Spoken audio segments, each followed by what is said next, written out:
Bueno, buenas noches con todos.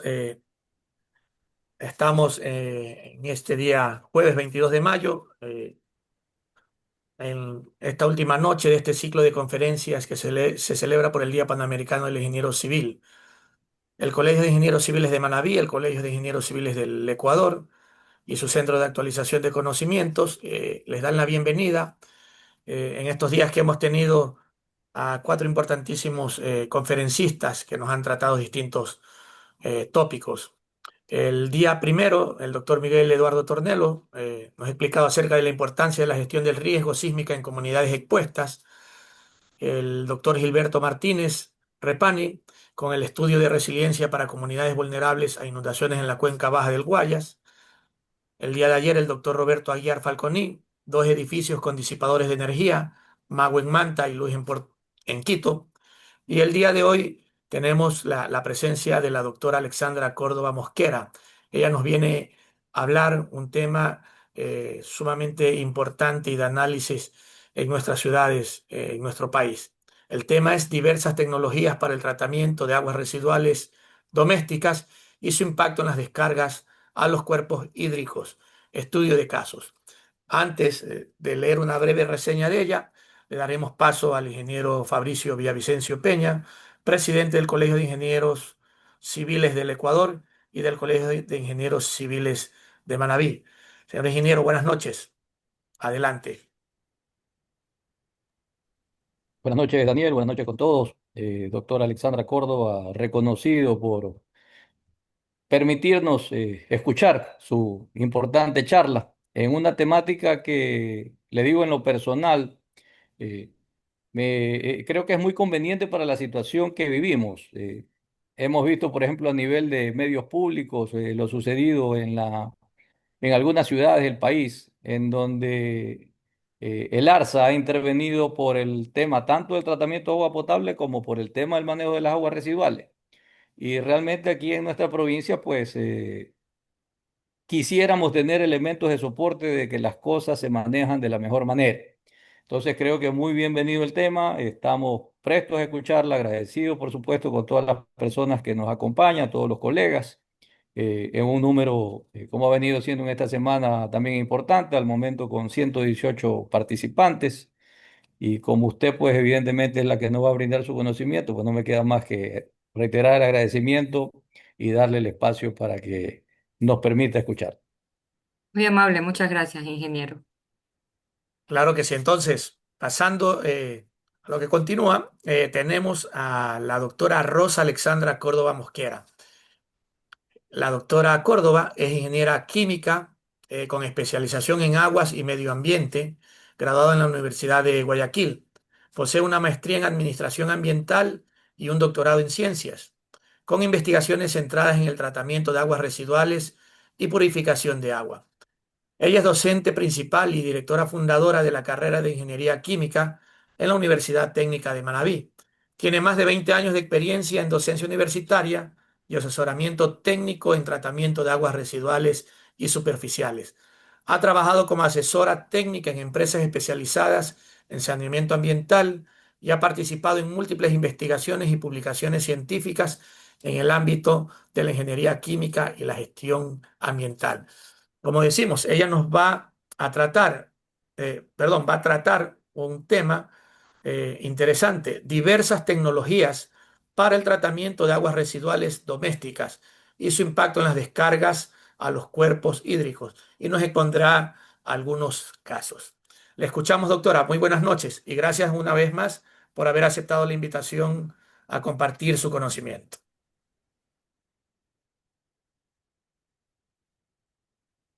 Bien, muy amable, ingeniero Daniel. Primero que nada, bueno, reitero mi agradecimiento por eh, el privilegio de poder participar en esta jornada de conferencias y también felicitar al cuerpo de ingenieros civiles del Ecuador y de nuestra provincia que están muy bien representados por ustedes, muy orgullosas de que sean manavitas los representantes, en este caso del Colegio de Ingenieros Civiles del Ecuador. Bueno, como ya usted bien lo dijo, el tema a tratar en esta noche es diversas tecnologías para el tratamiento de aguas residuales domésticas y su impacto en las descargas en los cuerpos hídricos, estudios de caso.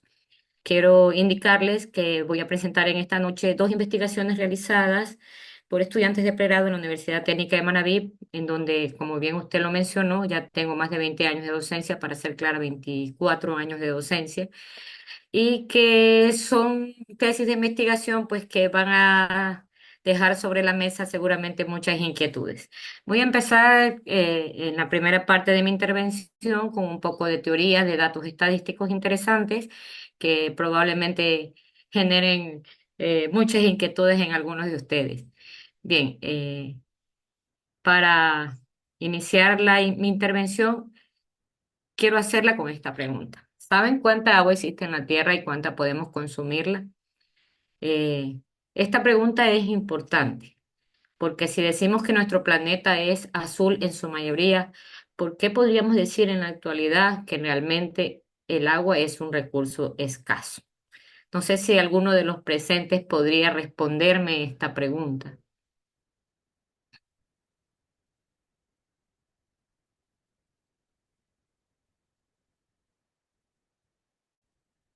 Como observamos en esa gráfica, eh, nosotros podemos decir que en gran parte nuestro planeta está cubierto de agua. Yo siempre se lo digo a mis estudiantes, nuestro planeta no se debería llamar tierra, se debería llamar agua, porque las tres cuartas partes del planeta es agua. Existen casi 3.400 millones de kilómetros cúbicos de agua en todo el planeta. Sin embargo, a pesar de que tiene un tres cuartas partes que está cubierto de agua y por lo tanto el 70% de la superficie del planeta está cubierta de agua, el 97,5% corresponde a agua salada o a agua de mar. Y es apenas un 2,5% lo que resta de agua dulce.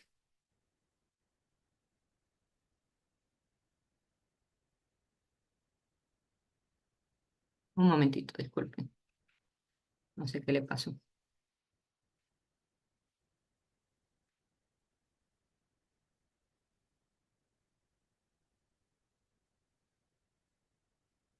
De ese 97% de agua salada que está en el planeta, que es agua que no se puede, que no tiene fácil accesibilidad para el consumo humano, todos lo sabemos que si quisiéramos tratar el agua, desalinizar el agua de mar es algo muy costoso, se hace a través de procesos de evaporación y destilación, a través de procesos de ósmosis inversa.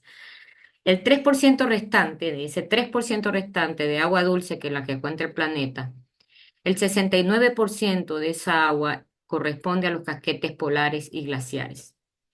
Un 30% de agua dulce está confinada en los acuíferos, es agua subterránea y apenas el 1% es a lo que tiene acceso el hombre, es decir, que apenas un 0,02% es de agua dulce con la que cuentan los ríos. Algunos autores dicen que es un 0,03%, destinada para el uso doméstico, para la industria, la agricultura, el transporte, la energía, el turismo y la salud.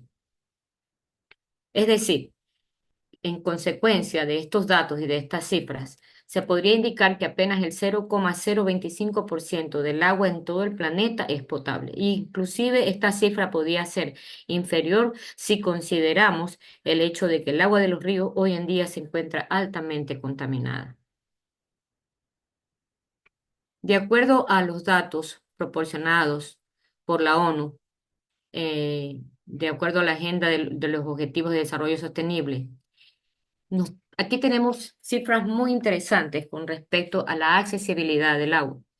Por ejemplo, en el 2023 la OMS y UNICEF indicaron que 2.200 millones de personas carecen de agua potable gestionada de forma segura. Eso es bastante, es una cifra bastante elevada. 2.000 millones de personas no tienen acceso a agua potable segura, incluidos 771 millones sin servicio saneamiento y salud público. Es una situación agravante a nivel mundial.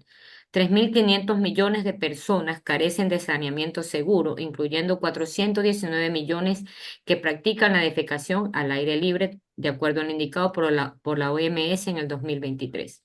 Esto se da sobre todo en países de bajos recursos, ¿verdad? Como el África, India, Etiopía, entre otros.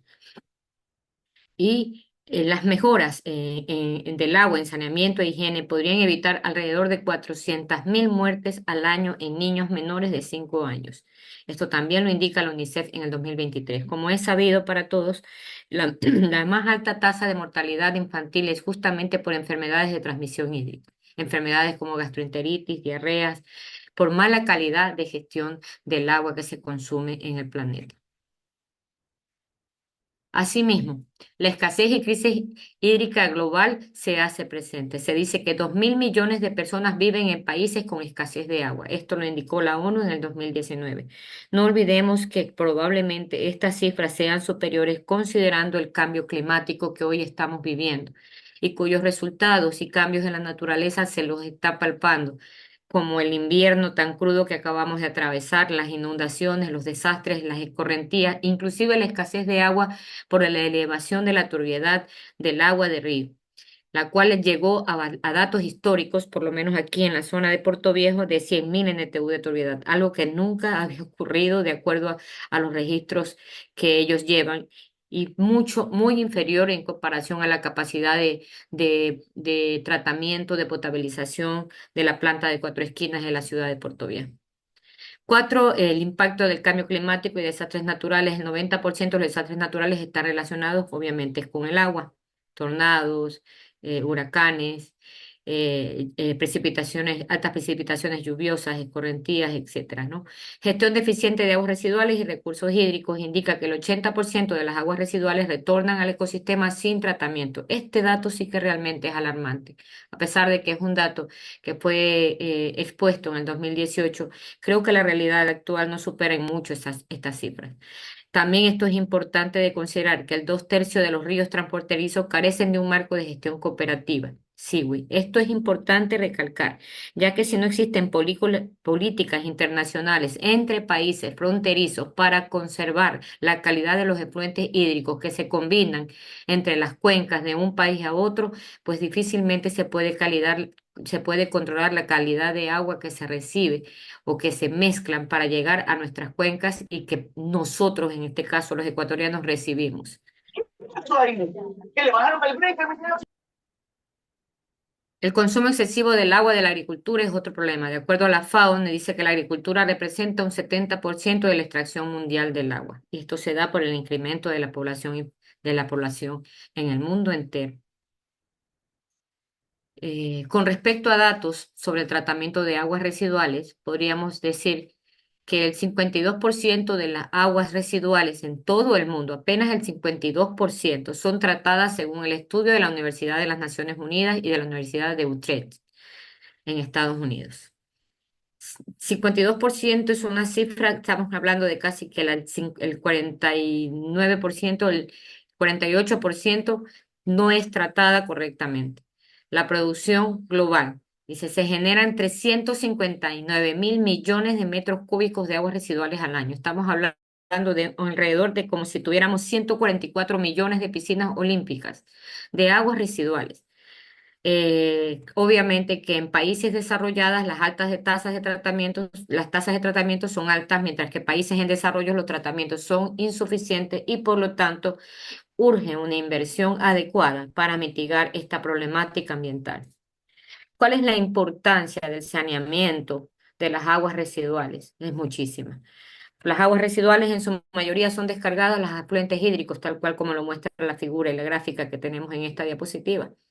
Son aguas ricas en proteínas, carbohidratos, lípidos, aceites, grasas, metales pesados, hidrocarburos volátiles procedentes de lubricadoras gasolineras que descargan sus aguas residuales directamente al alcantarillado, sin contar con los fármacos que se denominan compuestos emergentes. Hoy en día es muy sabido que en las aguas de los ríos hay trazas de ciprofloxacina, ibuprofeno, lo cual hace que cuando la planta de tratamiento no trate estos compuestos disueltos, cuando nosotros bebemos el agua hervida, obviamente, ya sea quizás no para como bebida, pero sí como medio para la cocina, pues entonces ese consumo de fármacos nos hace resistente a algunos de ellos, sobre todo a los antibióticos.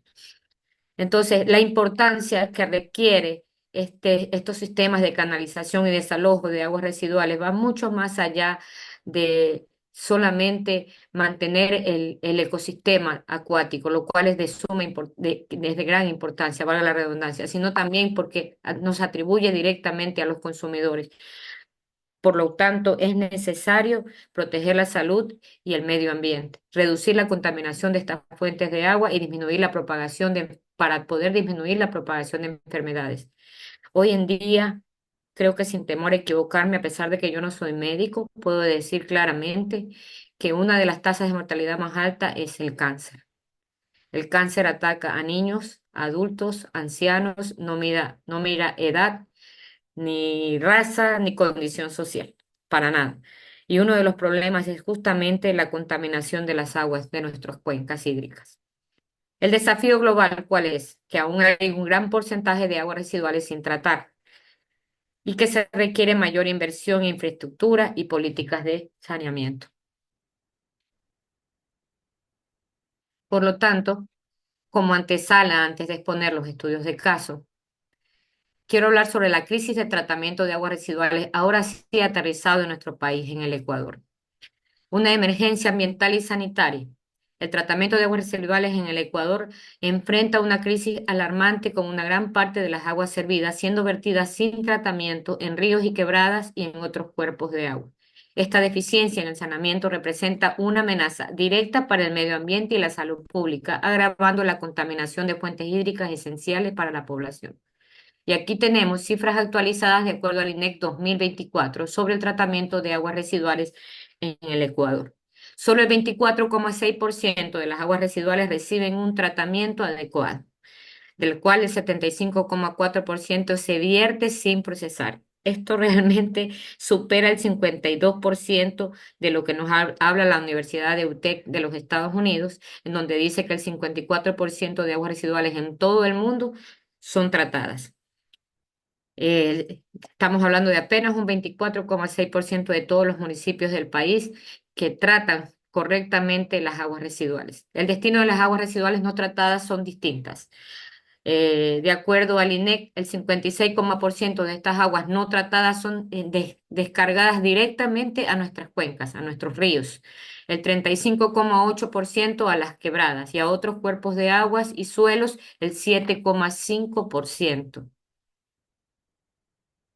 De acuerdo a lo que indica un periódico local en la ciudad de Quito, El Universo, dice que más del 90% de los municipios no cumplen con la normativa ambiental y que en Quito solo el 3,5% de las aguas residuales son tratadas de acuerdo a primicias. En las zonas rurales, el 13,4% de la población carece de saneamiento básico.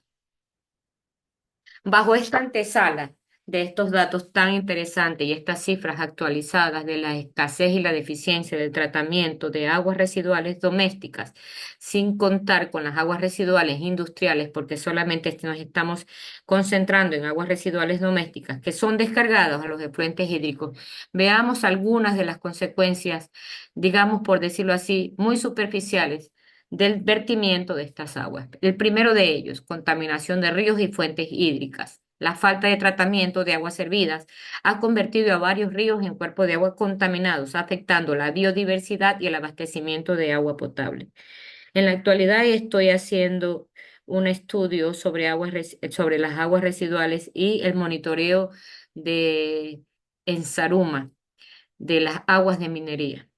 Es lamentable ver cómo ese ecosistema acuático está devastado y cómo tiene valores tan altos de metales pesados que se diluyen en el mismo. Claro que de acuerdo al monitoreo, hay ciertas horas en las que los valores de los metales pesados son más altos y en otras horas pues se reduce por la dilución de las escorrentías de los ríos.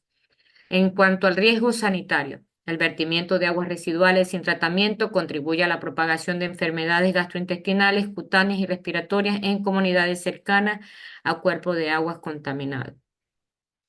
En el impacto ambiental, la descarga directa de aguas residuales genera proliferación de algas tóxicas, la muerte de especies y la degradación de ecosistemas acuáticos esenciales para la vida silvestre. Creo que uno de los problemas más agravantes en cuanto a la descarga, sobre todo de aguas residuales domésticas, es un fenómeno conocido como eutrofización.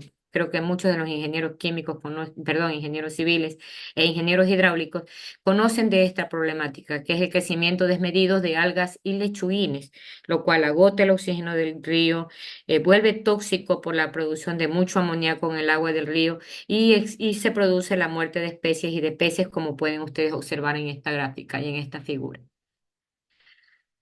Con estos antecedentes, me gustaría presentarles dos casos de estudios, como lo dije al inicio de mi intervención, investigaciones realizadas por estudiantes de pregrado en la Facultad de Ingeniería y Ciencias Aplicadas de la Universidad Técnica de Manabí, donde laboro como docente. El primer tema que les voy a presentar es reducción de la carga contaminante del efluente de la Petar de Puerto Viejo a través de los procesos de oxidación avanzada. Antes de empezar con esta intervención, quiero aclarar algo. Los datos que nosotros monitoreamos en la planta, el agua residual, su caracterización físico-química y microbiológica, cumple con los límites permisibles de acuerdo al Acuerdo Ministerial 097A de las descargas de las aguas residuales a los ríos. Sin embargo, quiero presentar una problemática de este tipo de aguas en la cual se puede tratar otros contaminantes como los tensoactivos, que son moléculas grandes, orgánicas y complejas que se encuentran muy presentes en desinfectantes, en detergentes, y que podría dar lugar a una recuperación y reciclaje del agua residual que se descarga al río Portoviejo. El primer estudio de caso es este, reducción de la carga contaminante del efluente de la Petar de Puerto Viejo a través de procesos de oxidación avanzada, POA. Antes de continuar con mi presentación del estudio de caso, no sé si alguno de ustedes tiene alguna inquietud de los datos presentados.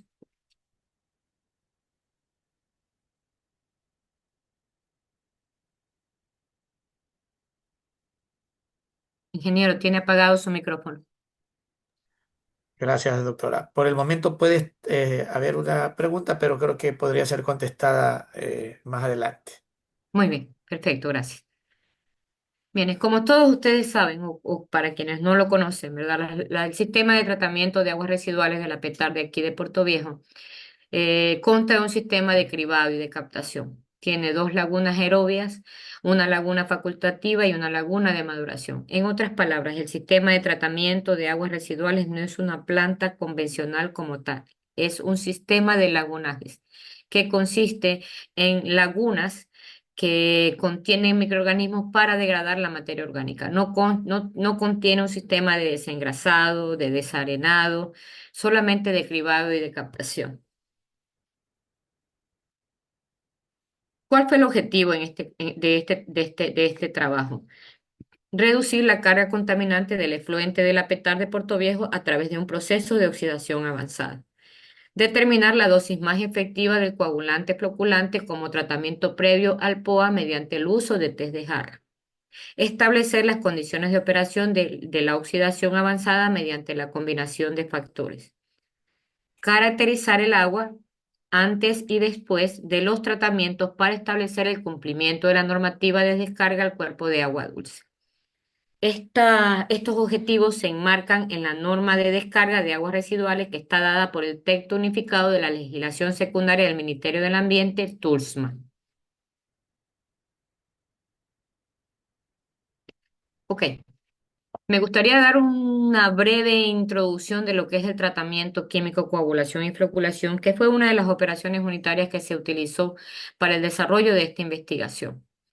Como ustedes muy bien lo saben, ¿verdad? Las aguas residuales contienen sólidos suspendidos y sólidos disueltos. Cuando hablamos de sólidos suspendidos, estamos hablando de arena, limo, grava, arcilla y sólidos disueltos como por ejemplo carbonatos, bicarbonatos, nitratos, nitritos, sustancias orgánicas como proteínas, carbohidratos, lípidos y grasas que se encuentran solubles en el agua. La tecnología química de coagulación y floculación es una tecnología que permite desestabilizar la materia coloidal. La materia coloidal es materia que es muy pequeñita, que está suspendida y que se caracteriza por tener cargas eléctricas en su polo superior, lo que hace que éstas se repelan. Cuando se repelan, se mantienen en suspensión. Quisiera compartir otra diapositiva para indicarles de mejor manera esto.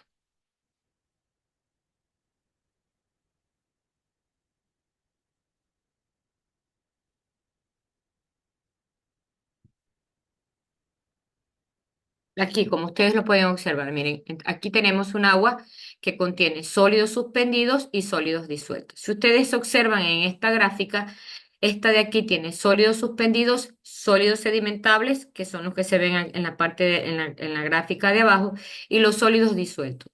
Si nosotros vemos esta agua cristalina completamente, podríamos pensar que es un agua que está totalmente tratada, sin embargo, no lo es. No puede serlo. Tendríamos que determinar los sólidos totales disueltos que tiene el agua. Recordemos que el agua de pozo es muy cristalina y muy transparente, sin embargo tiene alto contenido de sales y no se puede beber.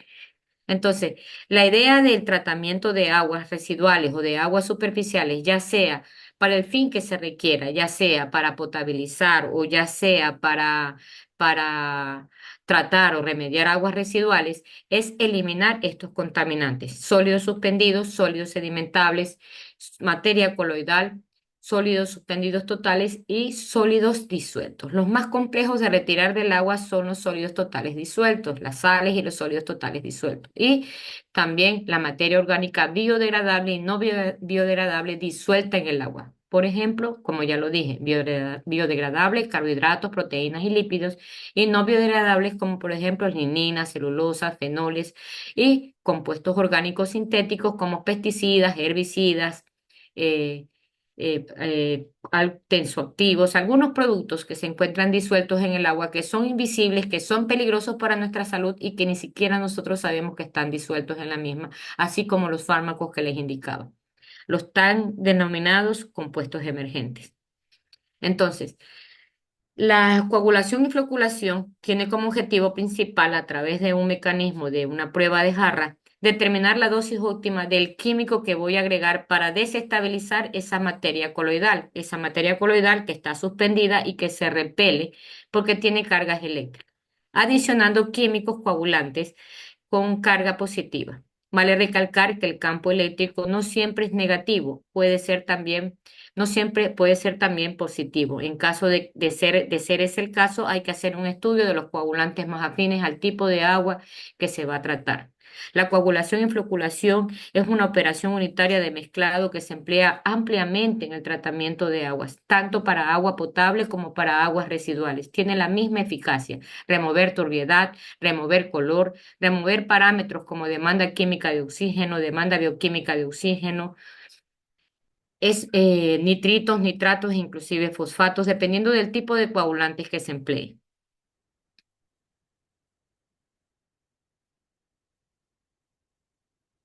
Entonces, durante la coagulación se realiza una agitación rápida, como ustedes pueden observar aquí, neutralizar las cargas electrostáticas mediante la adición de un coagulante. Me pareció importante explicar un poco este concepto, ya que muchos de los ingenieros civiles quizás, o los ingenieros hidráulicos, no son tan especialistas en esta parte química, para que ustedes puedan tener una mejor comprensión de los resultados que voy a enseñarles después de la investigación realizada.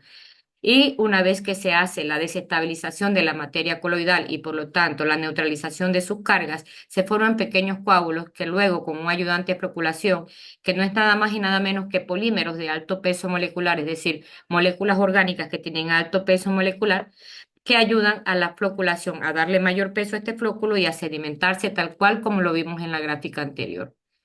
Entonces, la investigación consistió en un diseño experimental 2 a la 2, en donde existen dos niveles y dos factores, y dando como resultado cuatro tratamientos, en los cuales se utilizó el cloruro férrico como coagulante y la poliacrilamida como floculante. En dos dosis, el cloruro férrico con 100 partes por millón y 300 partes por millón, y la poliacrilamida en 5 partes por millón y 25 partes por millón. Se empleó una agitación rápida de 130 revoluciones por minuto durante 3 minutos y 40 revoluciones por minuto durante 15 minutos para la coagulación, para la floculación, en la que se añadió el ayudante de floculación, la poliacrilamida. Y se dejó reposar durante 20 minutos para determinar la turbiedad inicial antes del tratamiento y después del tratamiento en cada una de las jarras que ustedes observan aquí. Este es el equipo de jarras. Este es el instante inicial donde ustedes pueden ver el agua. Este es el agua, el afluente que sale de la Petar de Puerto Viejo, es decir, el agua ya tratada de la última laguna de maduración de la ciudad de Puerto Viejo, ¿verdad? Este es el equipo de jarra de 4 puestos. Aquí tenemos el instante inicial, aquí tenemos la mezcla lenta y aquí podemos observar cómo se van separando la materia coloidal por la desestabilización, justamente por la adición del químico del cloruro férrico. Las sales de aluminio y de hierro son sales muy eficaces para remover turbiedad, ¿no? Y finalmente, ustedes pueden observar en ese instante final, este es el agua inicial y este es el agua final después de los 4 tratamientos realizados en la prueba de jarra. En esta gráfica ustedes van a observar los resultados de remoción de la turbiedad. Entonces, el 88, 0,7 es el valor de la turbiedad, un NTU, unidades nefelométricas de turbiedad, es el valor con que descarga la PETAR al río Portoviejo. Ellos cumplen con este parámetro. La normativa de descarga del río no contempla turbiedad, sino sólidos suspendidos totales. Sin embargo, para este estudio de prueba de jarra es necesario determinar la turbiedad. Con la primera jarra, en el primer tratamiento, donde se trató con 100 partes por millón de cloruro férrico y 5 partes por millón de poliesrilamida, se logró remover la turbiedad en un 54,4%. Y en la segunda jarra, en el segundo tratamiento, donde se agregaron 100 partes por millón de cloruro férrico y 25 partes por millón de policrilamida, se logró remover un 63,4% de la turbiedad, va reduciendo la turbiedad de 88 a 32,27.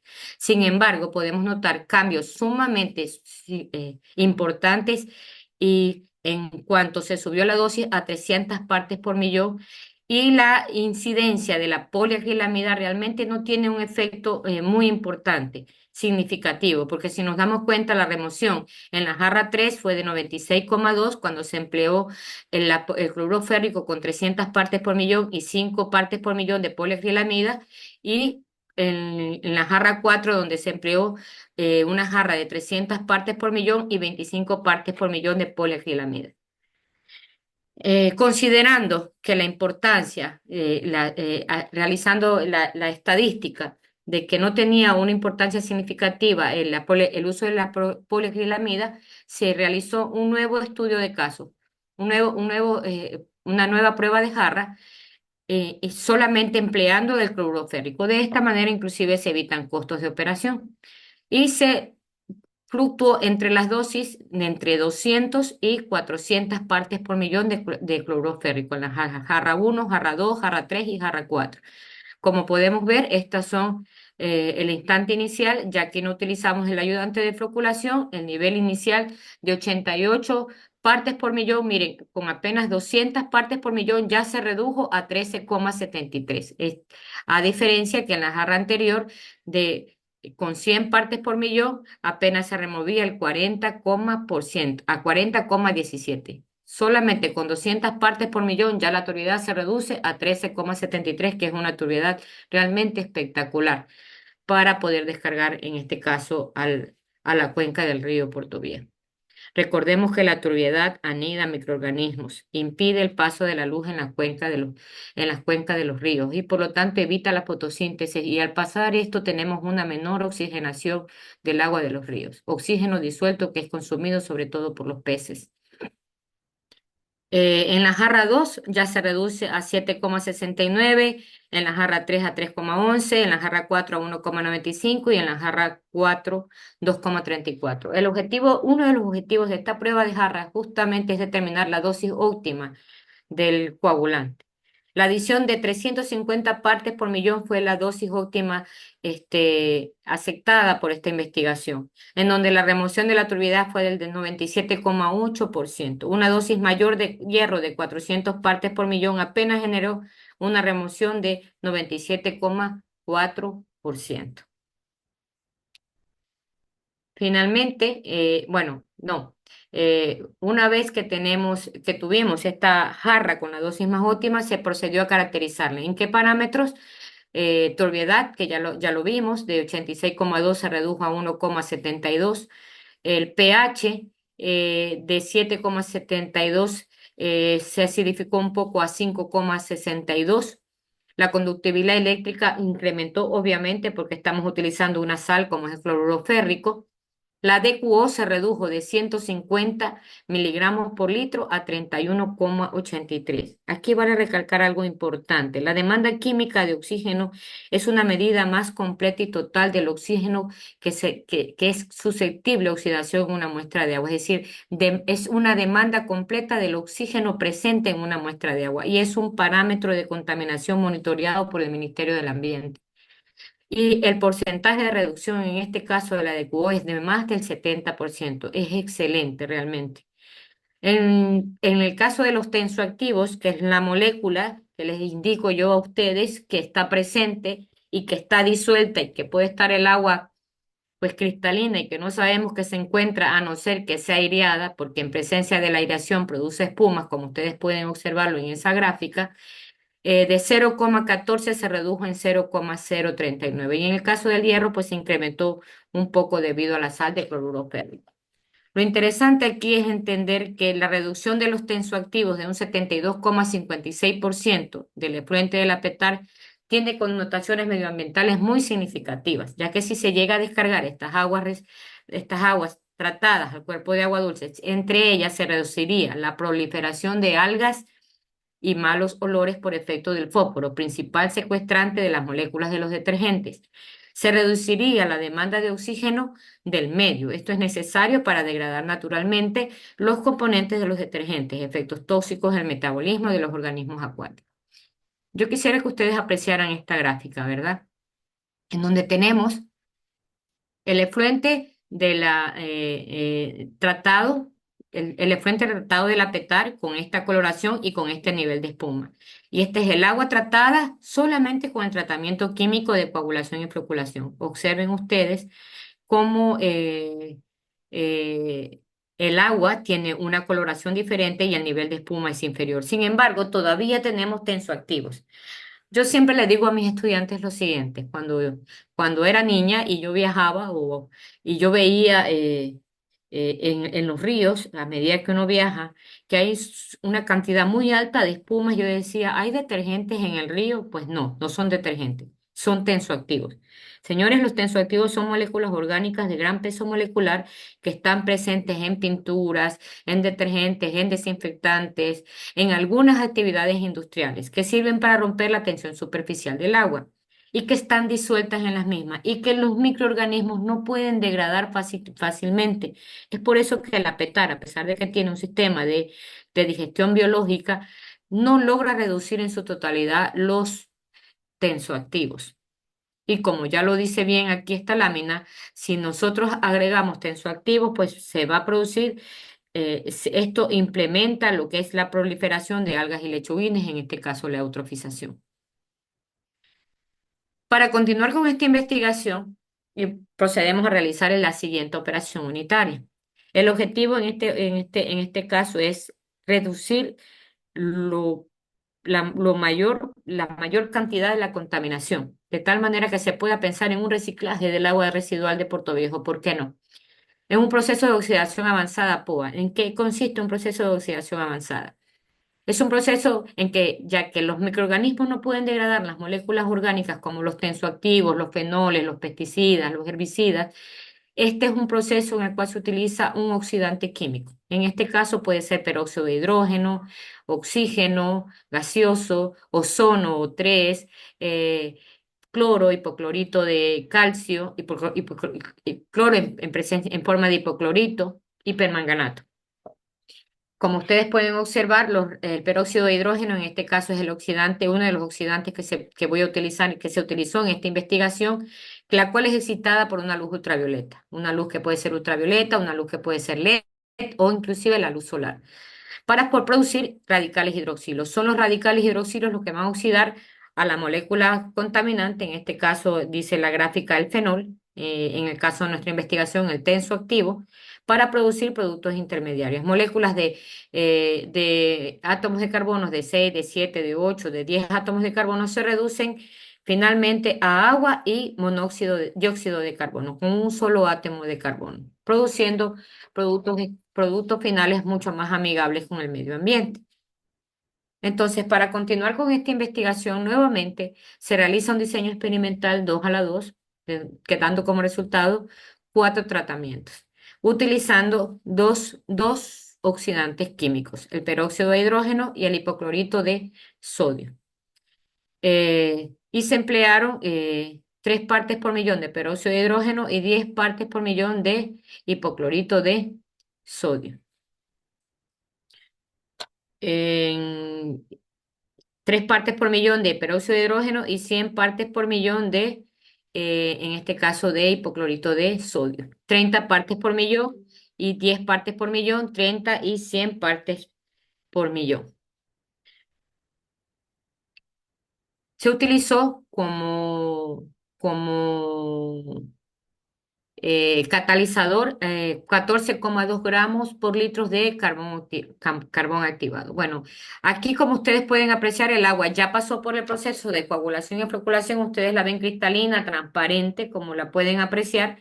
Y al observarla de esta manera, pues ustedes pueden ver que aparentemente no existe ningún problema, pero el problema está disuelto en el agua, como les indicaba hace un momento.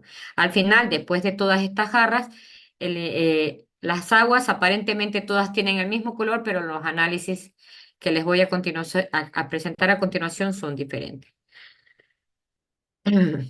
De acuerdo a los resultados obtenidos después del tratamiento de oxidación avanzada, se obtuvieron 3 partes por millón de peróxido de hidrógeno, 100 partes por millón de hipoclorito de sodio y 14,2 gramos por litro de eh, carbón activado. Obsérvense que la torbiedad, aquí se comparan los dos procesos, tanto del efluente de la PETAR de Puerto Viejo, de la coagulación de floculación, con el tratamiento de la coagulación y floculación y el tratamiento de la oxidación avanzada. Si se dan cuenta, después del tratamiento de coagulación y floculación, donde la turbiedad se disminuye de 1,72 en un 98%, se logra reducir a un poquito más, en un 25,39% más, a 1,28 de turbiedad. Un agua prácticamente mucho mejor que la potable, porque la potabilización dice que debe tener máximo hasta 5 NTU de turbidez. Cuando los valores de la potabilización de agua son menores a ese valor que sí se ha encontrado, pues entonces está dentro del rango y la norma. El pH baja de 7,72 a 5,62, pero luego del tratamiento de oxidación avanzada se incrementa a 8,98. La conductividad eléctrica, en este caso, se incrementa de 883 hasta 1112.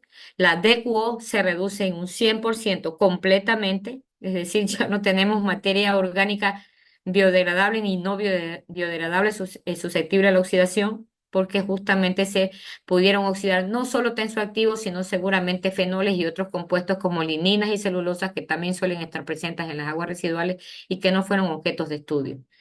Tensoactivos se redujo en un 40,68% más después del tratamiento de oxidación avanzada. Sin embargo, como ya lo vimos anteriormente, la coagulación y floculación fue bastante efectiva.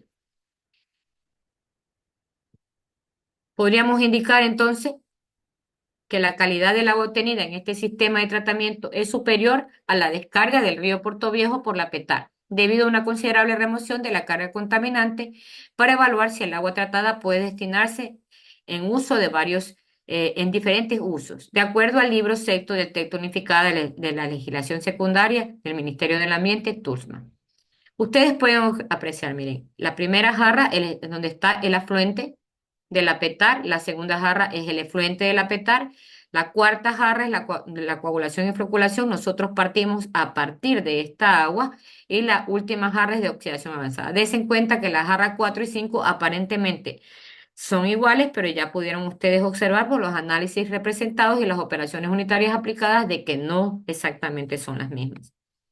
Como conclusión del presente trabajo de investigación, tenemos que la clarificación como tratamiento primario reduce sólidos suspendidos y contaminantes, es decir, la coagulación y floculación. La dosis óptima empleada fue de 350 miligramos por litro de cloruro pérrico y la eficiencia obtuvo un 98,07 reducción de la turbiedad, un 78,85 eliminación de la demanda química de oxígeno y un 72,52% de la remoción de tensoactivos aniónicos.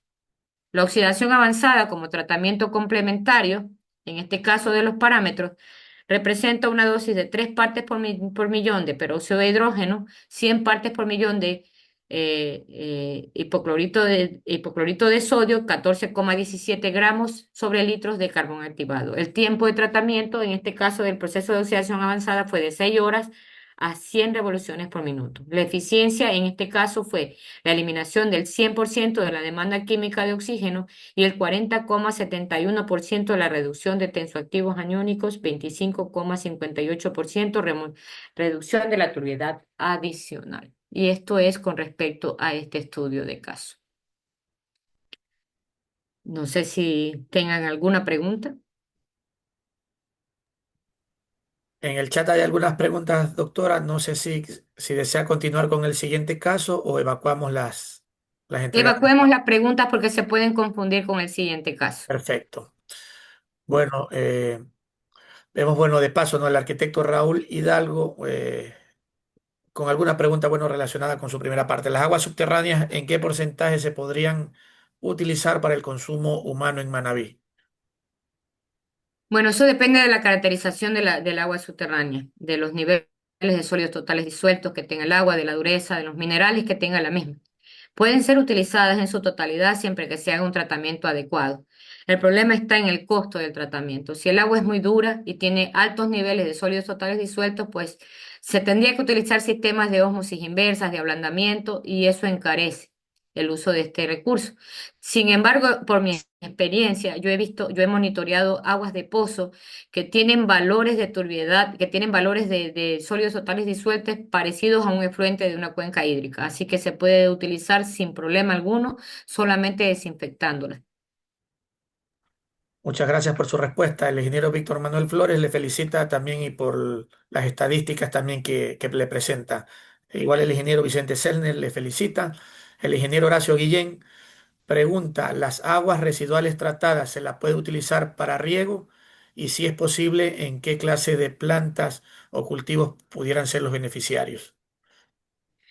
El acuerdo ministerial 097 en su tabla número 6, si no me equivoco, indica los límites permisibles de los parámetros físicos, químicos y microbiológicos para para utilizar aguas residuales tratadas para aguas de riego. Sí se puede. El problema está en poder realizar un tratamiento adecuado de la reducción de los contaminantes y esto depende del tipo de agua residual que se esté utilizando para todo tipo de planta, siempre que tenga un tratamiento correcto para todo tipo de planta. De hecho, el segundo caso de estudio justamente habla de eso.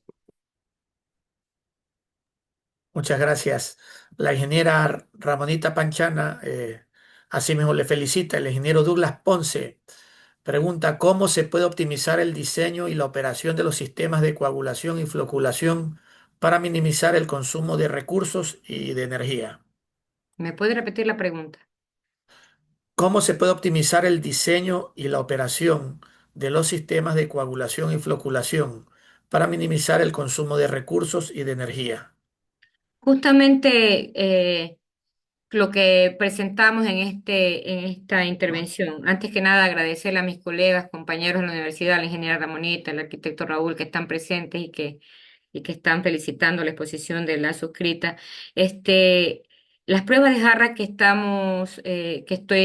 estoy presentando es justamente para tener una dosis óptima, para no gastar recursos, por ejemplo, agregar más químico del que se requiere. En cuestiones de energía, pues es un poquito complejo, a no ser que se utilice eh, energía solar, energía eólico para que alimente, en este caso, al motor que va a dar al mezclador para la coagulación y floculación. Hasta ahora no lo he visto implementado, sin embargo, se podría pensar en ello.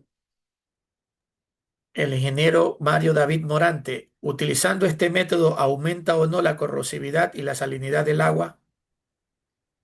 Sí, eso tendría que evaluarse, porque como lo vimos, el pH del agua pues bajó a 5 puntos y algo, ¿verdad? Pero luego del proceso de oxidación avanzada, pues sí se disminuyó. La corrosividad, la salinidad no, eso ya depende de la fuente de agua. Por ejemplo, si el agua residual doméstica viene de un agua de pozo que tiene alta salinidad y sólidos totales disueltos, pues ese ya es un problema que se agrava en esta situación porque esos están disueltos y no suspendidos en el agua y la coagulación y floculación no los puede eliminar. El ingeniero Marx Ortega, ¿Qué rol juega la educación ambiental en la concienciación sobre el impacto de las aguas residuales en los cuerpos hídricos? Bueno, es un rol fundamental, definitivamente que es así. De hecho, los ingenieros ambientales pues tienen la obligación, y no solo los ingenieros ambientales, la ingeniería ambiental creo que es un eje transversal en todas las profesiones. Se debe considerar eh, el hecho de que, por ejemplo, los ingenieros civiles, los ingenieros hidráulicos, los ingenieros químicos, todos nosotros debemos contemplar el cuidado de este recurso tan importante como lo es el agua. Nosotros en la carrera de ingeniería química damos una asignatura de tratamiento de aguas, donde se pueden apreciar y observar lo que es el tratamiento tanto de aguas superficiales para uso potable y consumo humano, doméstico e industrial, como el tratamiento de aguas residuales, con más alcance y mucho con más fuerza justamente para la ingeniería ambiental. El ingeniero Silvano Intriago pregunta, ¿cómo se podría evitar la presencia de malos olores en la Petar de Picuazá y sus zonas periféricas? Desconozco el sistema de tratamiento de la Picuazá, estamos hablando de Puerto Viejo, de aquí de la Petar de Puerto Viejo. Sí, Ok, teniendo una buena aireación. Teniendo una buena aireación, se debería cambiar a mi criterio un poco el sistema de tratamiento. Se debería implementar una planta de tratamiento en realidad. Tener un sistema de cribado, de desarenado. Bueno, cribado lo tienen, de desarenado, de desengrasado, de coagulación y floculación para luego posteriormente pasarlo a un tratamiento químico, que es una planta de tratamiento. Lo que tenemos en Puerto Viejo es un sistema de lagunaje que no digo que no sea efectivo, pero que hoy en día los países en vía de desarrollo, pues ya este sistema es bastante obsoleto por el espacio que ocupan, por la contaminación ambiental. No olvidemos que estas lagunas generan dióxido de carbono, metano, sulfuro de hidrógeno y hay una contaminación atmosférica por estos gases. ¿Cómo se podría evitar? Pues aireando mejor las piscinas, inoculando enzimas para que ayuden en la degradación de la materia orgánica en menos tiempo. Pero, por ejemplo, cuando existen precipitaciones lluviosas altas, por ejemplo, ahí es un poquito complejo, porque las piscinas se asolvan y por lo tanto se desbordan. Y entonces el agua no cumple su periodo, su tiempo de retención hidráulico en cada una de las lagunas, porque se disolvan y entonces se van. Tienen que tienen que evacuar el agua a los ríos prácticamente con un tratamiento deficiente. Esa es una situación que se debe contemplar. muchas gracias. El ingeniero Javier Cedeño Macías hace un comentario. Las cifras expuestas en torno al agua son alarmantes. Urgen nuevas políticas de manejo de los recursos hídricos, tanto en el tratamiento de las aguas potables, residuales y de riego. Su comentario, doctora. Pues en realidad que sí, estoy completamente de acuerdo con el ingeniero que puso este comentario, porque de verdad que es caótico. De hecho, creo que las normativas ecuatorianas son muy flexibles. No quisiera comprometerme al decir esto, pero como profesionales sabemos que hay mucha flexibilidad. Por ejemplo, imagínense, la norma INE, nada más para uso de agua potable, ya no contempla la dureza del agua, cuando la dureza del agua es fundamental. La retiraron, en normas anteriores sí estaba. ¿Bajo qué criterio la quitaron? No lo sé. Por ejemplo, el agua de riego, para uso de riego, no contempla la DBO y la DQO, cuando debe ser importante. ¿Cómo puede ser que un agua de riego tenga un valor superior a 250 partes por millón de DBO y de DQO? Eso contamina el agua del subsuelo. Entonces, yo digo que sí, urgen nuevas políticas, nuevas medidas. Y ya que la Constitución garantiza el uso sostenible de los recursos hídricos, pues sería bueno que se unan todas las instituciones del Estado para que se revisen estas políticas y estas normativas sean más estrictas. El ingeniero Giuseppe Quirós, la ingeniera Ramonita Panchana, le felicitan por su exposición. El ingeniero Víctor Mendoza Romero pregunta, ¿hay un registro, censo o catálogo para conocer los lugares donde encontramos aguas subterráneas de calidad? No desconozco realmente. No soy ingeniera hidráulica, soy ingeniera química. Así que le quedo debiendo esa respuesta. Asimismo, le felicita el ingeniero Mario David Morante, el ingeniero Kevin Vera, el ingeniero civil Pedro Villavicencio también hace un comentario, vamos a ver. Buenas noches, doctora Córdoba y colegas. Manabí tiene actualmente dos factores que son muy importantes como para tratar en esta conferencia. Uno, siendo varias las poblaciones ubicadas dentro de la costa Pacífico, hemos observado que existe un grave problema de contaminación de nuestras aguas, particularmente en Manta, donde se mezclan aguas residuales industriales y domésticas, las que van sin ningún tratamiento de forma indiscriminada al mar. Dos, Manabí como provincia productiva depende básicamente de la agricultura. Aquí también vemos cómo las aguas residuales de tipo agrícola es otro grave factor que están afectando mucho la contaminación de los principales ríos, lo cual además es un problema que afecta mucho en en la potabilización, lo cual como por ejemplo el lavado de bombas agrícolas y cueros de la ganadería tiene un resultado de aguas que muchas veces no serían aptas para el consumo humano. ¿Cuál es su percepción de la aplicación de la ley o normativa de control de aguas residuales en ambos casos? Vaya pregunta, yo creo que la he respondido bastante bien durante toda la conferencia y lo acabo de hacer con respecto a a la restricción, a las limitantes que tienen nuestras normativas y a la flexibilidad que tienen las mismas. Siempre he dicho de que deberíamos considerar y cuidar más nuestro entorno, nuestros ecosistemas acuáticos, terrestres, mixtos que tenemos, porque no comprendo cómo existen municipios que a veces no cumplen con la calidad de aguas que se descargan tanto al agua de río y como, o industrias sobre todo, y que no hayan realmente sanciones. Eh, Sanciones para, o quizás las desconozco, no quisiera decir algo que esté de más, ¿no? Pero en base a este sentido, creo que son los expertos en la materia, los que trabajan en los municipios y los que trabajan en ellos, quienes conocen las problemáticas de recursos, políticas internas que salen de mi experticia y de mi conocimiento. Pero lo que sí puedo decir es que se deberían revisar estas normativas. Y las normativas de un país no pueden ser iguales a a las de otro país. Eso depende del ecosistema, de la biodiversidad de las especies, de la composición del agua, de la composición del suelo. Entonces no podemos tener límites permisibles parecidos a los de otros países. Tienen que hacer estudios de toxicidad que indique que estos límites permisibles son realmente los más idóneos. Muchas gracias. En la pregunta también hacía un comentario respecto de la ciudad de Manta. Sí, lo que pasa es que en la ciudad de Manta el sector industrial trabaja muchísimo con el agua de pozo. Yo tuve la oportunidad alguna vez hace unos 8 o 10 años atrás de estar en la Petar de allá de Manta. Ellos tienen problemas porque como tienen salinidad alta, el tratamiento biológico no es tan efectivo. Yo no sé si ya lo superaron. ¿Qué sucede cuando el agua residual, o sea, es mucho mejor un agua residual que viene del agua potable, que es agua dulce, que del agua de pozo? Porque cuando existe mucha salinidad en el agua, muchas sales, muchos sólidos totales disueltos en el agua. Los microorganismos encargados de depurar la materia orgánica, estamos hablando de virus, bacterias, algas, protozoos, hongos, sufren una especie de ósmosis, o sea, absorben la sal del agua y se revientan, por lo tanto no se reproducen. Y ellos tienen que reproducirse porque ellos se alimentan de estos contaminantes. Ese es el principio de los procesos biológicos depurativos que utilizan nuestros municipios.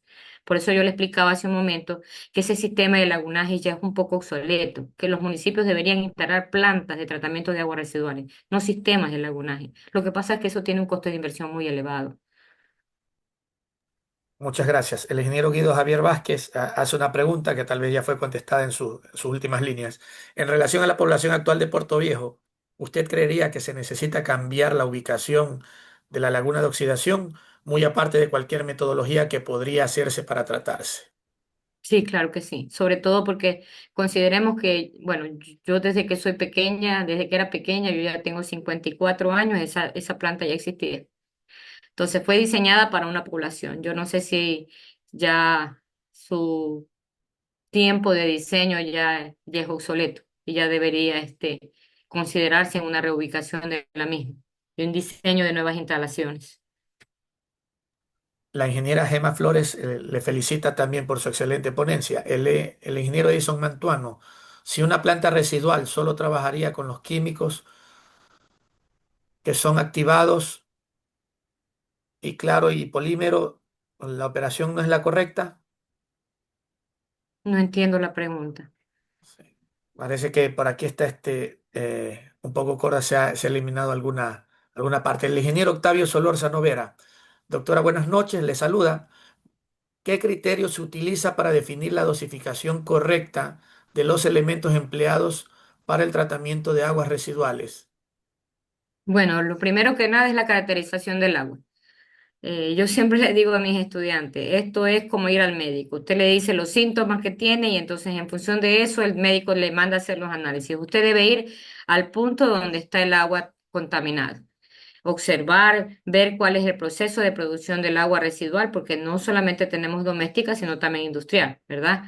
Ver qué tipo de contaminantes intervienen y se contamina el agua, valga la redundancia, y luego hacer una caracterización. En función de la caracterización físico-química y microbiológica, usted establece las operaciones unitarias para tratar el agua. Y en función del destino final de la misma, porque no es lo mismo tratar agua para descargar al río que para utilizarla para agua de riego o para reciclarla.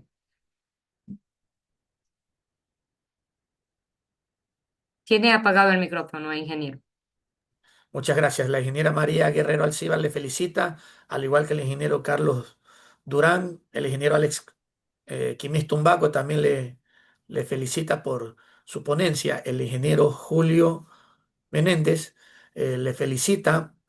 Y bueno, y también se congratula que se siga actualizando al profesional, a los distintos profesionales en este tipo de charlas de orden sanitario e hidráulico.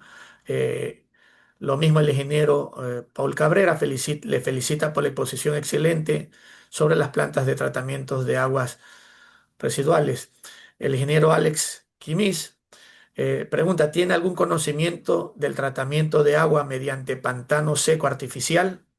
Claro que sí, lo que es la fitorremediación. Es excelente ese sistema de tratamiento. La desventaja es que trata bajos niveles de aguas residuales. No puede tratar un niveles altos de aguas residuales y también eh,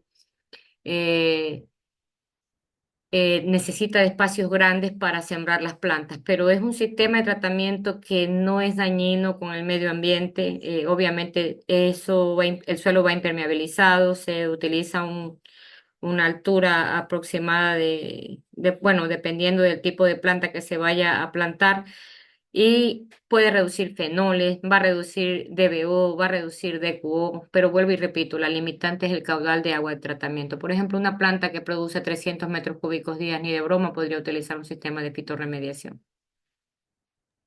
Muchas gracias por su respuesta. El ingeniero José Luis Espinosa Bravo, asimismo le felicita.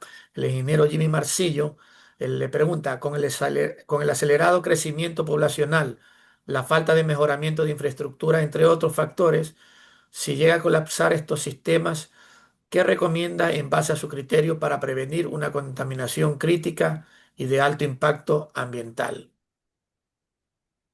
Difícil respuesta, porque si no se tienen los elementos necesarios para evitar que el agua sea descargada sin que tenga un tratamiento efectivo, la contaminación va a ser inminente.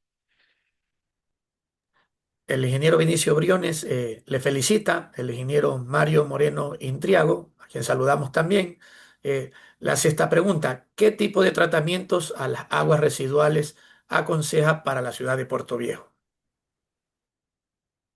Bueno, habría que hacer un estudio, un monitoreo, pero el tratamiento primario, el tratamiento secundario y el tratamiento terciario, una captación, un sistema de desarenado, de desengrasado, lo digo a grosso modo, no habría que hacer estudios, ¿verdad? Un sistema de coagulación o proculación o un DAF directamente, un sistema de explotación por aire disuelto y luego el tratamiento biológico, desinfección y a descargar o a reutilizar como agua de riego también podría ser. Muchas gracias. El ingeniero Raúl Montes de Oca hace un comentario de, muy preocupante el nivel de contaminación también del agua, incluidas las subterráneas. Exactamente. El ingeniero Hugo Castro también le felicita por la excelente conferencia. El ingeniero Ronald Paucar también le está felicitando. El ingeniero Manuel Vinces hace también este comentario: la laguna de Picuazá hace mucho tiempo cumplió su ciclo y aún no se toman las medidas necesarias. el ingeniero Jorge Alcíbar Artiaga, muy buena exposición, muy buen tema que nos concierne a todos. El ingeniero José Santana, también que le felicita por la conferencia. Eh, este tema también no es solamente de nuestra ciudad o de nuestro cantón Puerto Viejo, sino que creo que es un tema muy recurrente, creo, en nuestro país, ¿no? En distintas ciudades. El ingeniero Víctor Mendoza eh, hace esta pregunta. Si en un sistema de 3.000 usuarios de agua potable, ¿qué tratamiento se recomendaría en el tratamiento de aguas residuales? Bueno,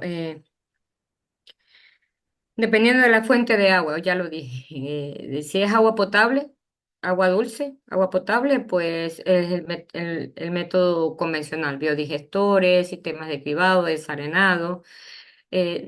Ahora, vale recalcar algo, no se pueden copiar las plantas de tratamiento. Esa es una de las causas de los caos de las plantas de tratamiento. Siempre se debe monitorear el agua, realizar pruebas de trazabilidad, pruebas prepilotos, lo que hacemos en la Universidad Técnica de Manabí, lo que hace la academia, hacer pruebas en pequeña escala para luego escalarlos.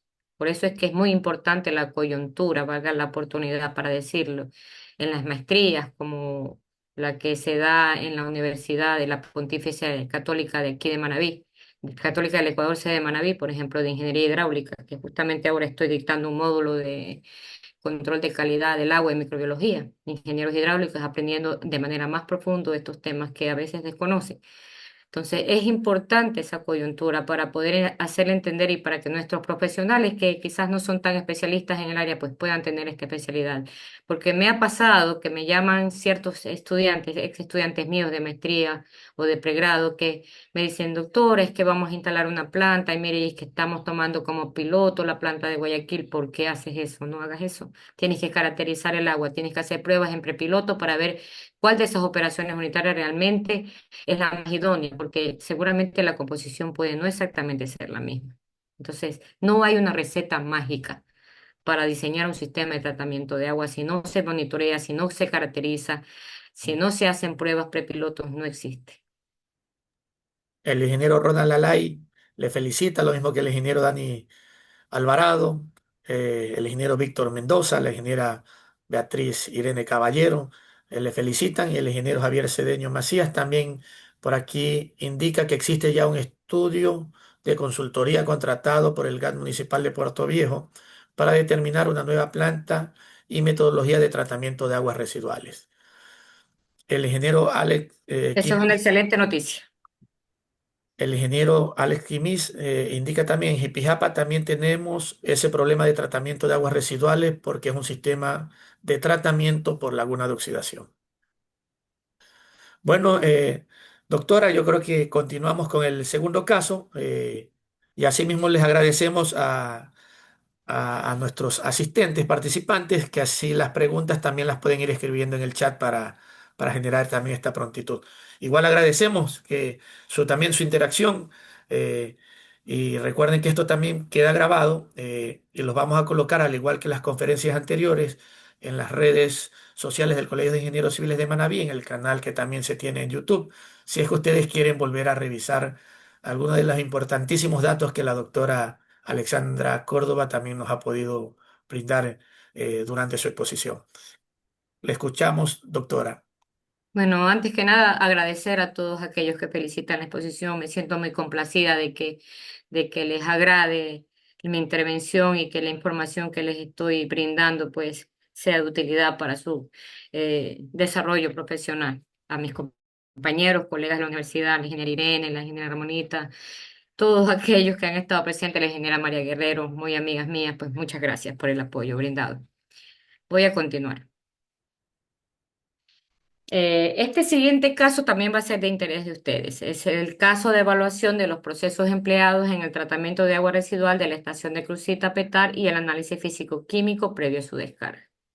De igual manera, como en el caso anterior, valga indicar que la planta de Crucita, a pesar de que no cumple en algunos parámetros, ellos no descargan el agua ni al río ni al suelo. Ellos descargan el agua a un sistema de lagunaje impermeabilizado porque no tienen un sistema de tratamiento biológico.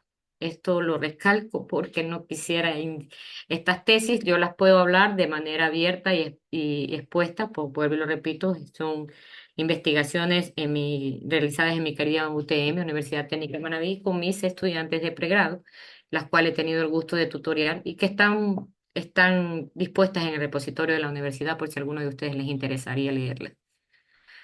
Bien, entonces, primero que nada, quiero presentarles a ustedes el tratamiento que tiene la petar de Crucita. De hecho, me encantó esa planta de tratamiento. Es mucho mejor que la que tenemos aquí en Puerto Viejo, que es un sistema lagunal. Es un sistema en el que se capta el agua residual, pasa por un tornillo sin fin y es llevado el agua a un desarenador.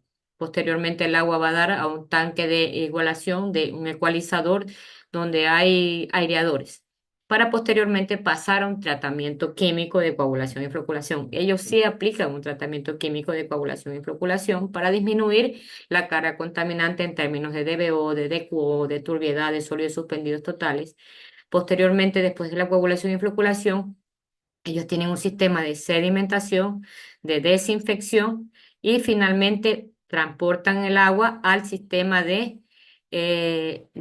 lagunaje para que el agua se evapore. No la descargan, no la utilizan como agua de riego ni nada por el estilo. El objetivo de este trabajo es evaluar el agua e implementar un sistema de tratamiento biológico a través de lo que se conoce como biodiscos para poder utilizar el agua, ya que estamos allá en Crucita, para poder utilizar el agua como riego. Dentro de la fase uno de esta metodología aplicada, podríamos indicar, perdón, un momentico, algo está pasando.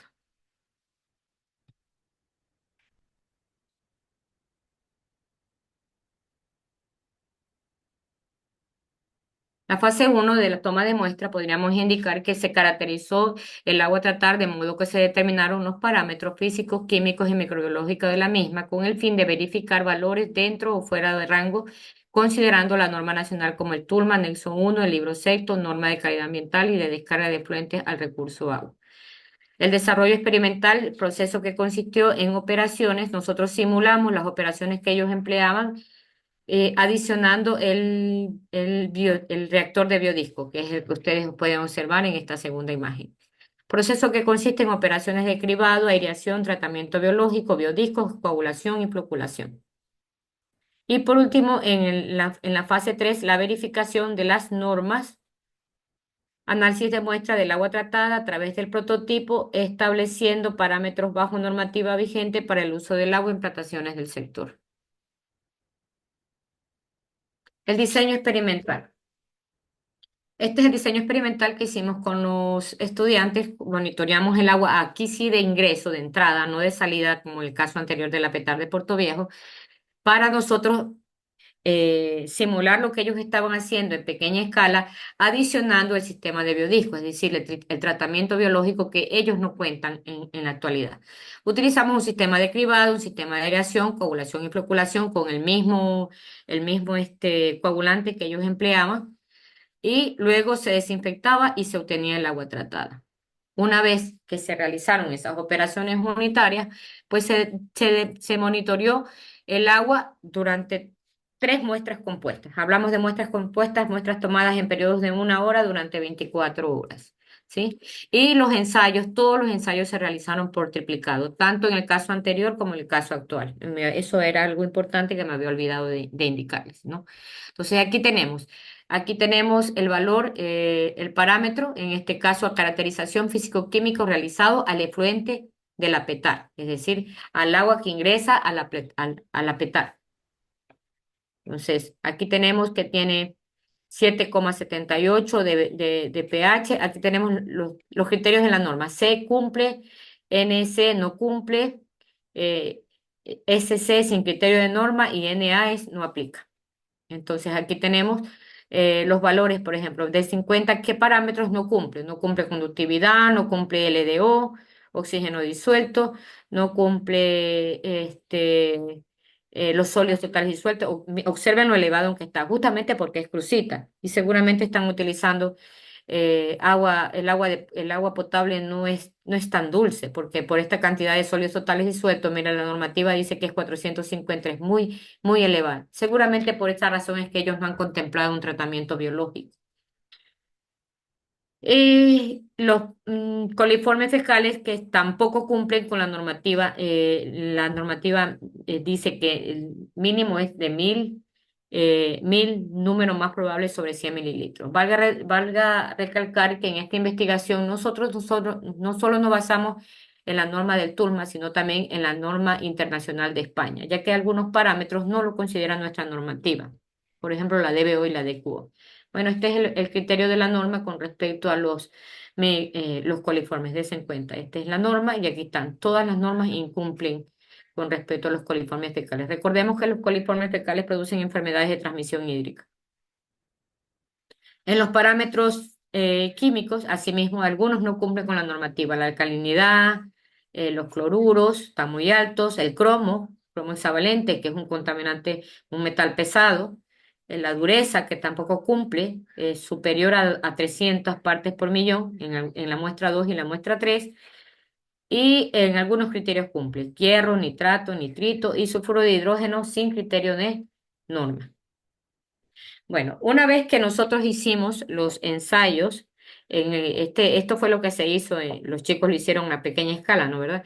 En la primera tenemos el cribado, el inicial del afluente era de 65,86, el final era de 22,58 y el porcentaje de remoción que se obtuvo fue del 65,72% de los sólidos suspendidos totales y la turbiedad 66,21%. En el caso de la aireación, que fue la segunda operación unitaria que estábamos simulando de la planta de ellos, de la Petard de Cruzita, nosotros logramos remover, el pH se mantuvo prácticamente estable y el oxígeno disuelto se incrementó en apenas un 60,81%. Sin embargo, vale recalcar que las condiciones de oxígeno disuelto para descargar y para utilizarla para uso de agua de riego, que era el objetivo de este trabajo, no se cumplió, porque mínimo, dice la normativa, ecuatoriana es de 3 miligramos por litro, por lo tanto requiere mayor tiempo de aireación. Cloro libre residual se removió en un 65,38% mediante la aireación. Pero miren cómo ustedes se reduce en un 17,52% la DBO, el ADQO se reduce en un 13% y así sucesivamente. Entre los metales más importantes removidos está el hierro en el 55% y el sulfuro de hidrógeno. ¿Cuál era el objetivo de la aireación realmente? El objetivo de la aireación es la de eliminar gases malolientes como el sulfuro de hidrógeno, el metano, el amoníaco, ¿verdad? Y devolver oxígeno disuelto, en este caso al agua residual. Una vez que se realizó la coagulación y floculación, así mismo, ¿no? ¿Verdad? El pH se mantuvo más o menos estable, el oxígeno disuelto obviamente se incrementó algo, sale negativo porque se incrementa, ¿sí? Y los sólidos suspendidos totales y los sólidos disueltos, pues se incrementó apenas en un 0,67. Los sólidos suspendidos totales se pudo remover de 22,58 a 8,21, se removió en un 63,64%. La DQO se remueve, que es un parámetro importante, en 36%, la DBO en 35%, y ustedes pueden ver el mecanismo de que se empleó de la planta piloto que los chicos diseñaron en la universidad. Y finalmente el sistema de biodiscos. En el sistema de biodiscos se implementaron 3 tiempos. El de 12 horas, 18 horas, 24 horas y 48 horas, perdón, 4 tiempos. En donde se pasaba el agua una vez que salía del sistema de coagulación y floculación, salía al sistema de biodisco. Y aquí ustedes pueden tener la remoción, en este caso, de los parámetros. La conductividad y los sólidos totales disueltos eh, no son tan alentadoras las noticias porque realmente, como lo digo, los sólidos disueltos son un poco complejos. Sin embargo, en el tratamiento de 48 horas, a ver, para los que quizás no conozcan el sistema de biodisco, el sistema de biodisco consiste en adherir biomasa, microorganismos que se adhieren a un reactor de lecho adherido, que tienen discos de polietileno con muchas ranuras a los que se añaden los microorganismos, millones de colonias de microorganismos. Mientras más microorganismos existen, degradan la materia orgánica de manera más eficiente, por lo tanto la consumen y también eliminan ciertos parámetros. En este caso, pudieron eliminar de 2.945 hasta 1.500. Es una disminución significativa en cuestión de la conductividad y los sólidos totales disueltos. De igual manera, aquí ustedes tienen valores como pH, oxígeno disuelto, salinidad, sólidos suspendidos y turbiedad. Finalmente, todos estos datos están recopilados en esta tabla. En esta tabla vemos a ustedes la norma ecuatoriana y TULMA, nada más comparada con el agua residual de la PETAR, el criterio de la norma y la propuesta tecnológica que nosotros hacemos, donde ustedes van a ver que valores que ellos no cumplen, como la conductividad, nosotros sí lo llegamos a cumplir con el tratamiento que estábamos haciendo. Obviamente, en el caso del oxígeno disuelto, a pesar de que incrementamos sustancialmente el oxígeno disuelto de 0,7 a 1,8, todavía no cumple con la normativa para agua de riego. Es decir, para darle una viabilidad a esta agua. Porque todos sabemos que aunque el agua vaya a dar a una laguna, ahora que han habido tantas precipitaciones lluviosas, esa laguna se va a desbordar y por lo tanto esa agua va a ir a dar al suelo y a contaminar el agua subterránea. Y así como ustedes pueden apreciar algunos de los parámetros que ellos no cumplían, nosotros logramos cumplirlo con esta propuesta tecnológica. Lo que me sorprende y lo que más me molesta con respecto a esta normativa de agua de riego es que no contempla, vuelvo y repito, la DBO y la DQO, pero la normativa internacional sí la contempla y la normativa internacional decía que era de 250 la DBO y la DQO. Por eso dice SC, sin criterio de norma. Como análisis final de este segundo estudio de caso, podríamos indicar que el análisis físico-químico y microbiológico reveló que el agua no cumple con la normativa para agua de uso agrícola, o sea, no se puede utilizar el agua de la petar de Crucita. El parámetro está fuera de la norma con respecto a los orgánicos de BO5 y de QO de acuerdo a la normativa internacional. Los químicos como alcalinidad, cloruros, cromo, dureza y nitritos también están fuera de la norma, la conductividad, salinidad, sólidos totales disueltos, sólidos totales suspendidos y turbiedad, microbiológicos, coliformes fecales. Por lo tanto, si estas aguas son descargadas al suelo o se utilizaran para riego, van a contaminar los ecosistemas acuáticos y el suelo. Son tóxicas para los seres vivos y pueden tener riesgos de enfermedades. La causa principal de este problema es la falta de un sistema biológico adecuado para reducir la carga contaminante antes del vertido. Y con esto termino mi intervención, no sin antes indicarles que la escasez de agua podría desplazar unos 700 millones de personas para el año 2030. Muchas gracias. Muchísimas gracias, doctora. Excelentísimos datos también en este segundo caso. En el chat vemos la ingeniera Karina Camposano le felicita. Eh, el ingeniero Lincoln García pregunta también, ¿cuánto tiempo pueden durar las pruebas prepilotos para ya pasar a la acción?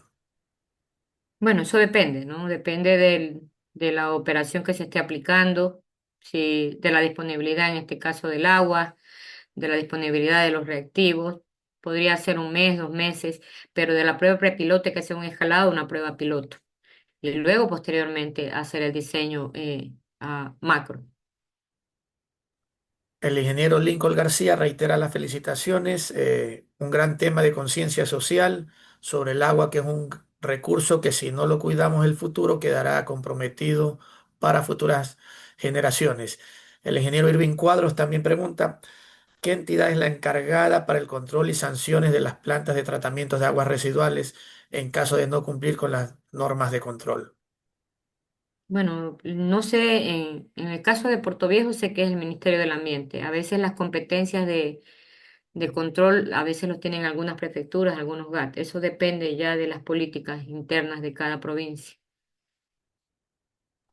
Gracias, el ingeniero Javier Cedeño le felicita por la charla. También felicita al Colegio de Ingenieros Civiles del Ecuador, al Colegio de Ingenieros Civiles de Manabí. Agradecemos su comentario, ingeniero Cedeño.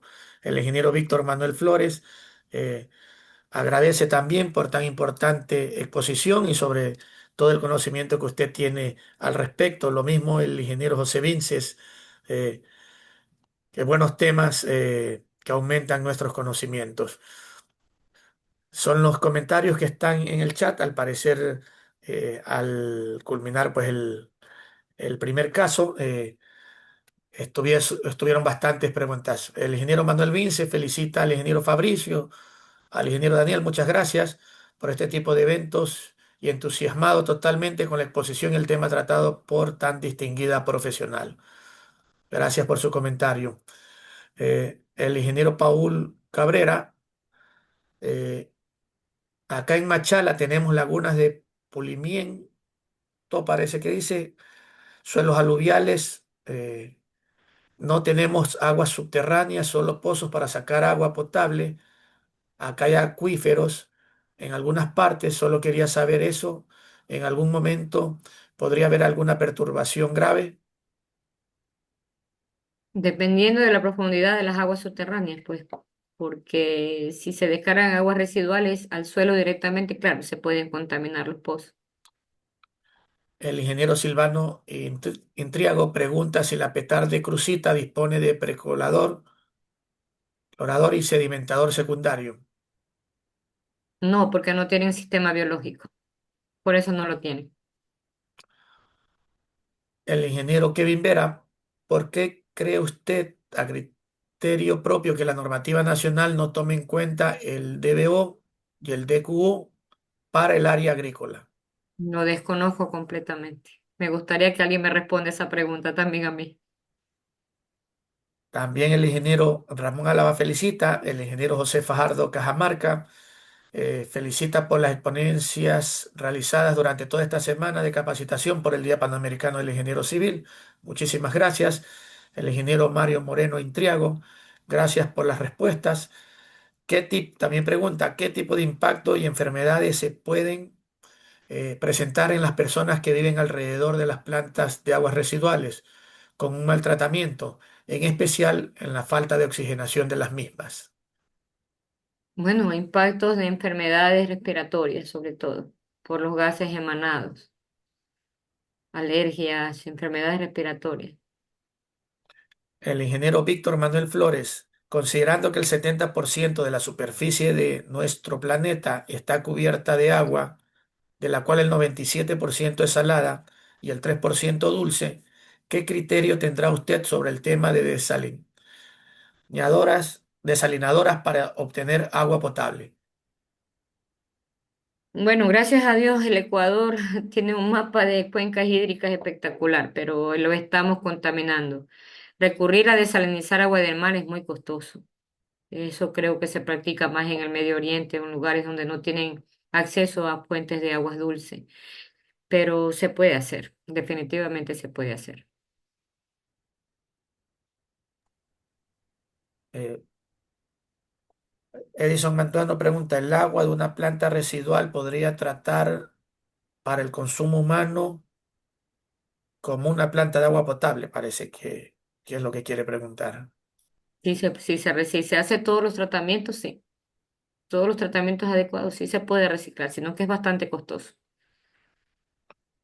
Bueno, por el momento estas son las preguntas que hemos tenido y nos sumamos también a las felicitaciones que vienen eh, brindando. También el ingeniero Víctor Manuel Flores hace el comentario que en Manta se piensa instalar desalinadoras. eh, que los costos, doctora, que nos podría representar eso en nuestro medio, en nuestro país, versus, digamos, ese tratamiento tradicional en el caso de agua potable. Eso está en función del caudal de tratamiento de agua. Desconozco realmente un análisis de costo de aquello. Habría que Listo. realizarlo. Agradecemos también todos los comentarios y las felicitaciones vertidas para la doctora Alexandra Córdoba, que es ingeniera química, especializada en aguas y medio ambiente. También posee una maestría en administración ambiental y un doctorado en ciencias.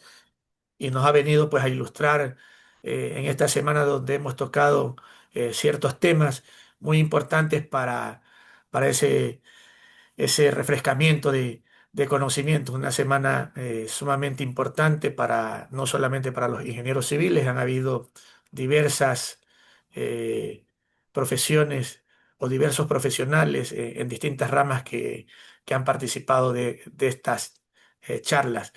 Eh, Antes de pasar con unas palabras finales al ingeniero Fabricio Villavicencio como presidente del Colegio de Ingenieros Civiles del Ecuador y Colegio de Ingenieros Civiles de Manabí, eh, les vamos también a solicitar a ustedes poder encender sus cámaras para poder tener algunas tomas finales de de esta noche, esta intervención, esta muy buena exposición de parte de nuestra querida expositora, la doctora Alexandra Córdoba, a quien reconocemos y agradecemos también por habernos entregado tan importantes datos.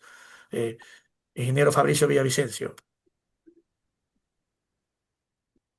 Bueno, no nos queda más que agradecer en primera instancia, Daniel. Ha sido una jornada de 4 días. eh, Resaltar el excelente escogitamiento de los expositores y de la temática. Creo que hemos sido alimentados con insumos de conocimiento durante estos 4 días. A todos los participantes, como lo dije ayer, veo a muchos colegas que han estado los 4 días. Me he permitido revisar los nombres y asimismo al doctor Tornelo también nos ha acompañado en estos días y bueno, de repente se me ha escapado algunos otros de los expositores, pero eso demuestra el nivel de compromiso y de interés que ha despertado esta semana de conferencias conmemorativas para el día, para celebrar, yo creo, también con la actualización de conocimientos, lo que es la semana del Día Panamericano del Ingeniero Civil.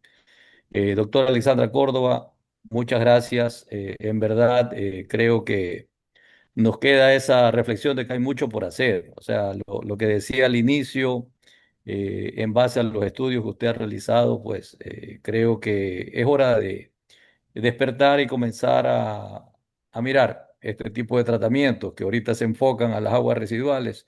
De igual manera, para lo que es también los problemas que tenemos con las aguas potables, el agua potable, ¿no? Usted, si se da cuenta, en gran parte de la provincia, con la presencia de las lluvias, pues nos quedamos sin servicio de agua potable. Entonces hay contradicciones que mientras más agua tenemos, menos agua tenemos. Y resulta que en pleno año 2025 todavía tenemos que sufrir por eso. Créame que gracias infinitas a usted, a Daniel, a todos los participantes. Tengan excelentes jueves y un feliz feriado, ¿no? Y me anticipo, a pesar de que va a haber un mensaje para ese día, pero un feliz día panamericano del ingeniero civil. Muchas gracias, doctora Alexandra Córdoba. Al final, las conclusiones generales respecto de los temas tratados y la diversidad también de preguntas que tuvimos en la parte final. Bueno, yo muy agradecida por todas las felicitaciones de los que me conocen, de los colegas, de los ingenieros que trabajamos en el área sanitario. Eh, Indicarles de que definitivamente este tipo de investigaciones nos ponen en alerta a todos, tanto a los docentes o a las personas que estamos implícitas en esta, esta área de formación y de tratamiento de aguas, y a todos los que estamos inmersos en esta realidad de hacer concientización de que el agua es un recurso vital y a pesar de que es renovable por el ciclo hidrológico del mismo, pues hay que cuidarla. Y aquellos que están cerca de los municipios, de los consejos provinciales y que tienen la oportunidad de poder fortalecer los lineamientos y las políticas para el cuidado del agua y que se impongan sanciones drásticas para aquellos que la incumplen en las descargas de aguas residuales, pues se debería realizar.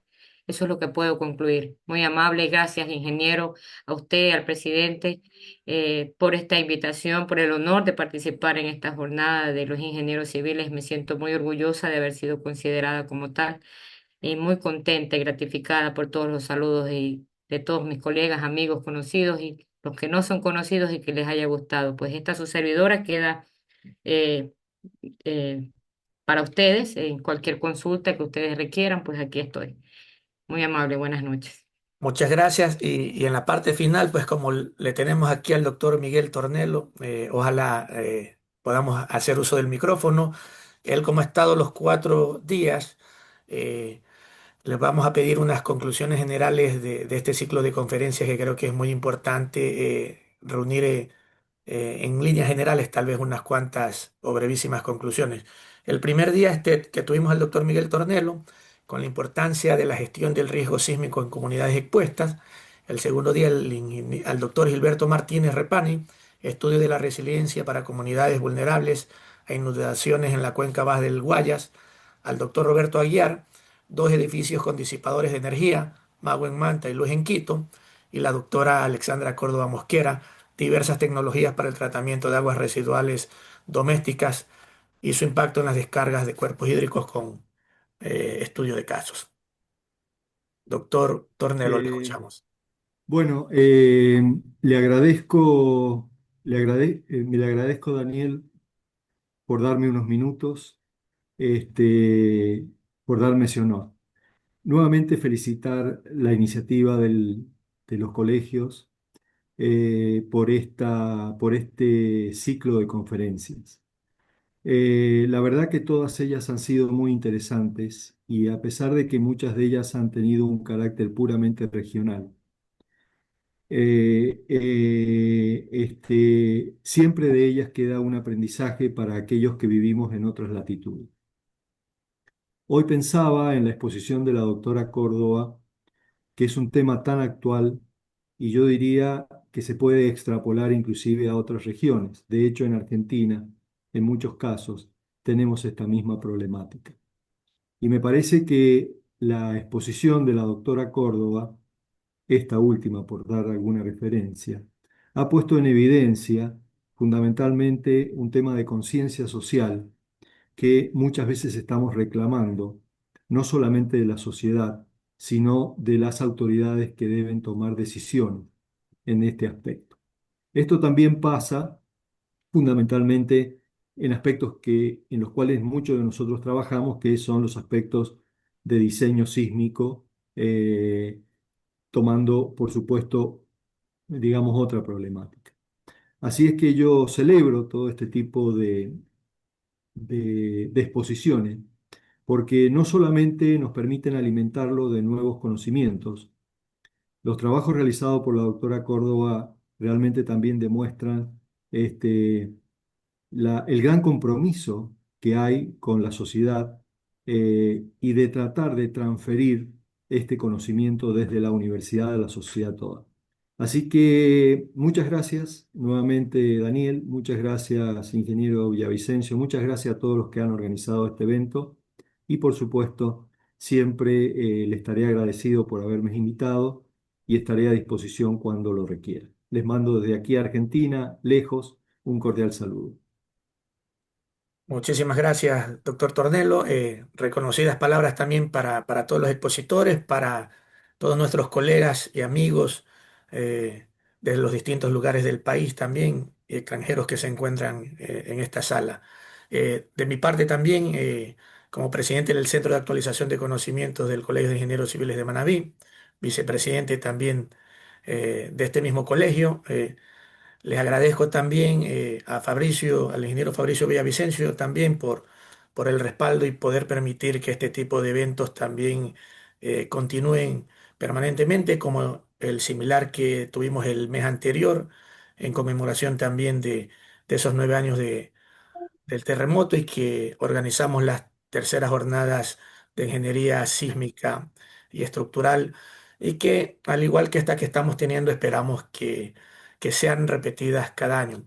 Eh, Les invitamos a ustedes a que, en caso de que quieran revisar las conferencias realizadas esta semana, puedan visitar eh, en nuestras redes oficiales del Colegio de Ingenieros Civiles de Manabí y del Ecuador y puedan asimismo adscribirse a las mismas.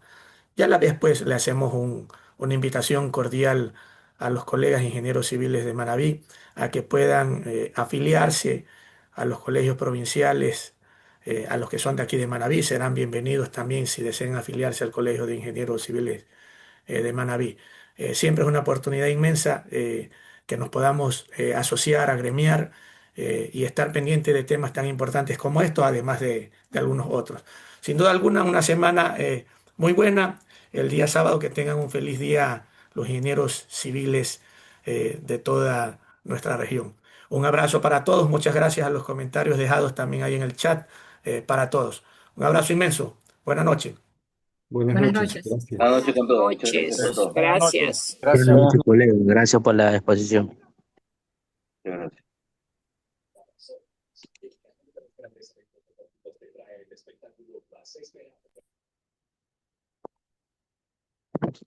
Buenas noches con todos.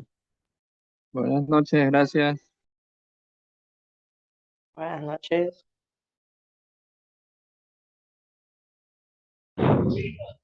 Buenas noches, ingeniero. Pasen buenas noches. Gracias por todo.